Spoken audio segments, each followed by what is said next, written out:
get started. So today, my name is Alyssa Dignard. I am the executive chef of Hop Yard and Adioko here in Charlottetown. Very lucky that Canada's Food Island has us here today. We are going to be making some honey garlic mussels using beautiful PEI mussels from Georgetown, and a really fun product we're going to talk about for just a sec, the Honey Spirit from Deep Roots Distillery. This is a double fermented honey. Then they distill it, and it becomes this beautiful 40 proof sparkling spirit. We tried it multiple times. We tried it chilled, right room temp, and a little bit warm, and it's really amazing. So it's gonna make this sauce a little more special than your average honey garlic. So we're gonna warm up a little bit of butter. And we chose honey garlic to go with the spirit just because it's such a popular sauce, whether it's wings, salmon, other seafoods, chicken, but sometimes can be maybe a little too sweet. So this is going to show everyone how to do it and have it be a little more balanced, a little more adult, I guess is a good way to put it. So it's actually really good because it's like a one pot wonder. So we start off with just onions, and we sweat those guys off. And you don't have to use the butter beforehand. You can just use canola oil, easy peasy. You just have to watch that your butter doesn't burn. So also the honey garlic's good because if we changed it just a little bit and pulled out some of the honey and replaced it with some sesame oil and pineapple juice, then you're really dipping your toes into like teriyaki territory. So it's really however you want to do it and however you're feeling that day. So recipes are really just a guideline for however you're feeling. So we're going to add a fair bit of garlic. And once we add the garlic, this is going to happen pretty fast because we don't want that garlic to burn. We're also going to add a lot of fresh ginger. That's going to give it a little bit of spice and a little bit more depth. And that ginger, when you get it in the store, it kind of looks like that weird and a gnarly root. To peel those guys, you don't need to trim and waste a bunch. If you just take your spoon and run it just like a plain tablespoon, run it along, that skin's going to come right off and make it really easy to peel. And then you just have to rough chop it up. And if you didn't want to do a bunch of chopping, all the vegetables into a food processor, into a little chopper. You don't have to waste your time doing a bunch of knife chopping. So once our veg is a little soft and you can kind of smell it, the ginger and the garlic are really going to open up, and then you'll know that it's kind of ready to add everything else. So we're going to start with a little deglazing action with the Deep Roots Distillery Honey Spirit. And that's a little bit of a free pour, but you could rest your at home. And you don't have to worry about being super fancy and flambéing to get rid of alcohol. You'll set off your fire alarms if you just let that boil and cook for a minute, 2 minutes. By the time everything's said and done, all that alcohol is going to be cooked off, and it won't be coyingly strong because she is 40%. So once she's had a little bit of time to boil, the rest of it comes together pretty quickly. So rice wine vinegar, it's a seasoned sweet rice wine vinegar, and you can find everything at the grocery store. That goes in there. Regular soy sauce. You can also keep this totally gluten-free because we're going to thicken it with cornstarch as opposed to any kind of flour. So if anybody with celiac, just trying to watch a little bit, gluten-free soy sauces, we use those at the restaurant all the time. We're going to thicken this up with not only brown sugar, but honey as well. The honey is going to be great because once we cook it a little bit, honey has a tendency to caramelize, so the flavor, it just gets a little bit deeper. And then we add that brown sugar as well because that molasses and deep flavor that we get from brown sugar is really good in the sauce. So this will come together. We're also going to add a little bit more garlic in the form of garlic powder. I just like both, so I use both. So because that soy sauce is so sweet, salty, we're gonna be careful before we throw any kind of seasoning into the pot, because if we just chuck a bunch of salt in there, it could be a little disastrous.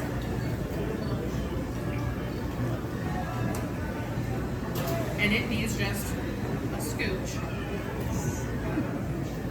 Yeah, those are really technical terms, guys. Love it. Classically French trained in the scooching of salt and pepper. Also, I just use a salt and pepper blend. I do 80% salt to 20% pepper. And if you mix a little bit up and put like a tablespoon of canola oil into about a cup of the mix, and you mix it together, it stops all your pepper from sinking to the bottom. Kind of turns into like the texture of a wet sand, and then you know that you have like a really good distribution, and you don't have to have your salt and your pepper out. We do that at all the restaurants, and have our little mix ready to go. So I'm gonna add a little bit more garlic powder to this, and we're gonna thicken it up just a bit. And like I said, you can make this for chicken wings, salmon, whatever you want it to do, really. And the slurry that we use for this one is, I'm just gonna recommend you, 2 tablespoons of cornstarch to the same amount of water. Okay, sorry. And the only thing with the cornstarch, mix this guy up. And the key is, up, you have to be, whatever you're thickening needs to be just under a boil. So if it's not hot, it won't thicken. And then if we bring it to a rolling boil again, it's actually going to kill all the starch and it just disappears. So you'll be right back to a thin sauce. So once we thicken it right up, and it doesn't take long at all, I turn it off and then that sauce is ready to use. So once this gets a little bit warmer, we'll thicken it up. And you could, if we weren't into the whole chunky veggie stuff, you could blend beforehand if it's for kids and kind of picky eaters. So,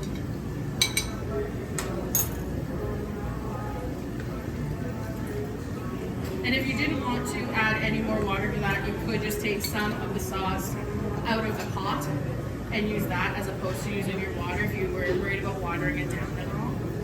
But this is quite potent, so that was okay with a little bit of water.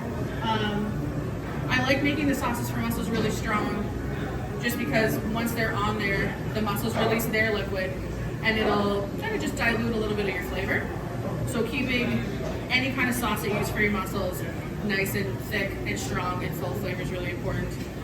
I thought it was actually kind of fun to do like an Asian style mussel, just because when you come here, it's the classic. It is white wine, honey, garlic, and probably parsley.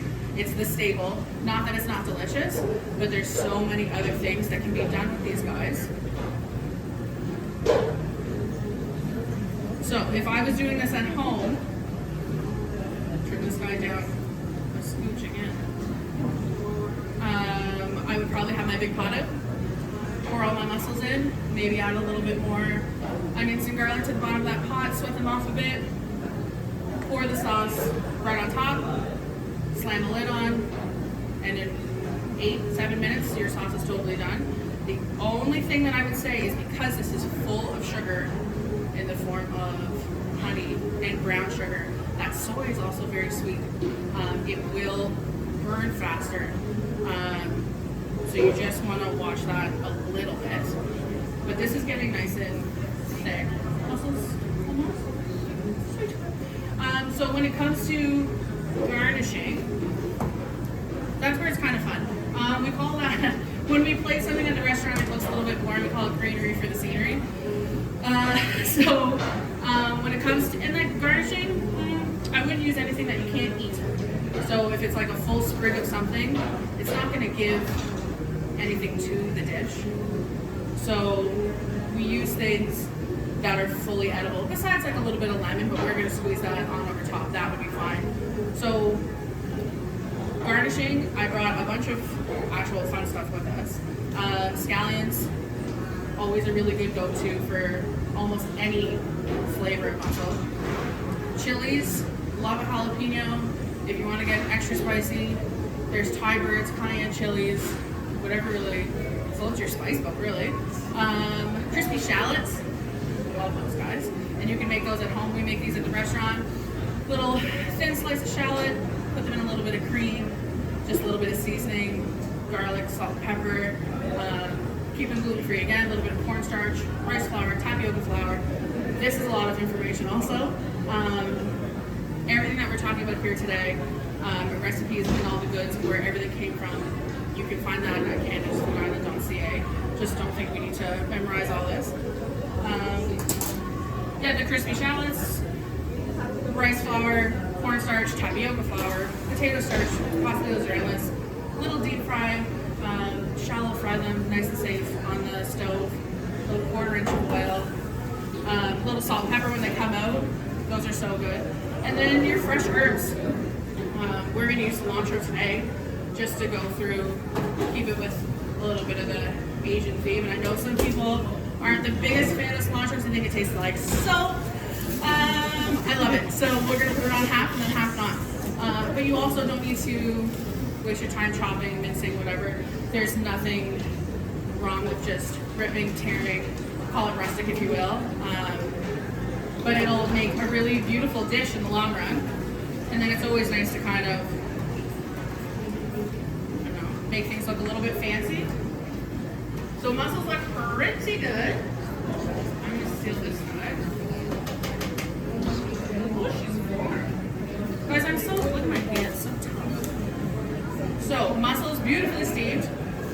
Ashton's also the sous chef at Hot Guard, just so everybody knows that she's does such a beautiful job. So these are nice and open. They smell amazing. We're going to crispy shallots, some of these guys. I also love a good, maybe I want to call it like family style. If anyone comes over, we're eating out of big things, everyone eats off the same platter. It's also just like a little bit nicer looking. And then we will scallion these. And there's nothing wrong with, you don't have to serve this just as a plain mussel dish either. Steamed white rice, a little stir-fried rice, honey garlic noodle action with some mussels on top, delish. You could even steam these off, pick them, put them into some summer wraps and do a little honey garlic mussel summer wrap. That would be also really delicious.